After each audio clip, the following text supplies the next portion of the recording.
د طالب ځواکونو ډیره لویه او ستره لاسته راوړنه.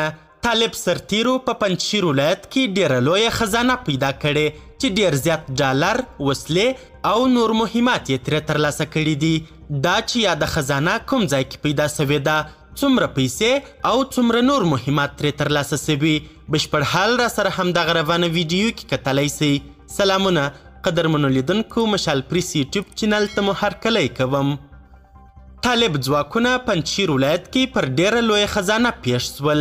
د ځینو سرچینو په حواله پنجشیر ولایت کې ډیره لویه خزانه چې په میلیونونو ډالر، په زرهاو میله وسلې او نور مهمات شامل و نیولې ده.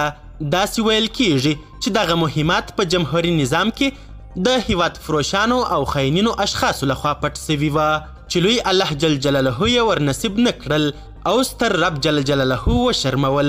په دې اړه هیوادوالو زیاته خوښي څرګنده کړې او د اسلامي امارت د زړورو او ایماندارو سرتیرو هڅه او سپېڅلتیا د دواړو ستاینه کوي او وایي چې د دې خزانې او غنیمتونو سپارل اسلامي امارت ته لوی زړه او قوي ایمان غواړي.